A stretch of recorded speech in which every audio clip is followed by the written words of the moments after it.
Welcome to Divya prayer ministries. బాప్ట్రో bible గ్రంథం నుంచి కీర్తనల గ్రంథం 22వ అధ్యాయాన్ని మనం ధ్యానం చేసుకుందాం. నా దేవా, నా దేవా, నా చెయ్యి ఎందుకు విడిచిపెట్టావు? ఎందుకు నన్ను కాపాడకుండా, నా ఆక్రందన వినకుండా దూరమయ్యావు? ఓ నా దేవా, పగలు నేను మొరపెట్టుకుంటున్నాను, రాత్రివేళ కూడా ఊరుకుండడం లేదు. అయినా నీవేమి జవాబివ్వడం లేదు.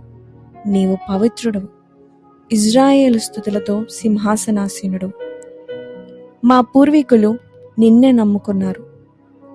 వారు నమ్మినప్పుడు నీవు వారికి విడుదల ప్రసాదించావు. సహాయం కోసం వారు నీకు మొరపెట్టుకున్నారు, రక్షణ కలిగింది.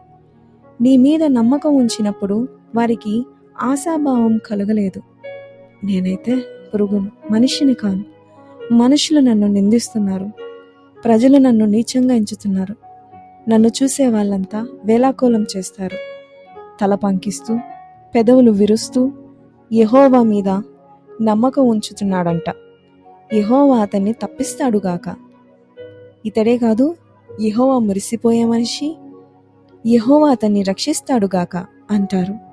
అయితే నీ మూలంగానే నేను తల్లి గర్భం నుంచి బయటపడ్డాను. తల్లి పాలు త్రాగిన కాలంలోనే నీ మీద నమ్మకం నాకు కలిగించావు. పుట్టినది మొదలుకొని నీవే నాకు అండ. నా తల్లి నన్ను కన్న రోజు నుంచి నీవు నా దేవుడు. ఆపద దగ్గరగా ఉంది, నాకు దూరమై ఉండకు. సహాయం చేసేవారు ఇంకెవరూ లేరు. అనేక ఎద్దులు నన్ను చుట్టుముట్టినట్టు ఉంది. బాషాను ప్రదేశం బలమైన ఎద్దులు నన్ను ముట్టడించినట్టు ఉంది. గర్జిస్తూ చీల్చివేస్తూ ఉన్న సింహాలలాగా వాళ్ళు నోరు తెరుచుకున్నారు. నేను పారబోసిన నీళ్లలాగా అయిపోయాను. నా ఎముకలు కీళ్ళన్నీ తప్పాయి. నా హృదయం నాలో మైనంలాగా కరిగిపోయింది. నా బలం చిల్ల పెంకులాగా ఎండిపోయి ఉంది. నా నాలుక దవడకు అంటుకుపోయింది. నీవు చావుధూళిలో నన్ను పడవేశావు. కుక్కల లాంటి వాళ్ళు నన్ను నలుప్రక్కల చుట్టుకొన్నారు. దుర్మార్గుల గుంపు నన్ను ఆవరించింది. నా కాళ్ళు చేతులు పొడిచివేశారు. నా ఎముకలెన్నో నేను చూచి లెక్క పెట్టగలను. వాళ్ళు నన్ను యగాదిగా చూస్తూ ఉన్నారు. నా వస్త్రాలను తమలో తాము పంచుకొని నా అంగీల కోసం చీట్లు వేస్తున్నారు. యెహోవా, నాకు దూరంగా ఉండకు. నీవే నాకు బలం. త్వరలో నాకు సహాయం చెయ్యి. ఖడ్గం నుంచి నా ప్రాణం దక్కించు. కుక్కల లాంటి వాళ్ళ బారి నుంచి నన్ను తప్పించు. సింహం నోటి నుంచి నన్ను కాపాడు. అడవి దున్నల కొమ్ముల మీద నుంచి నేను చేసిన ప్రార్థన నీవు ఆలకించావు. నీ పేరు నా సోదరులకు ప్రకటిస్తాను. సమాజం మధ్య నిన్ను స్తుతిస్తాను. యెహోవా అంటే భయభక్తులున్న వారులారా, ఆయనను స్తుతించండి. యాకోబు వంశీయులంతా ఆయనను గౌరవించండి. ఇజ్రాయెల్ సంతతి వారంతా ఆయనను భయభక్తులతో చూడండి.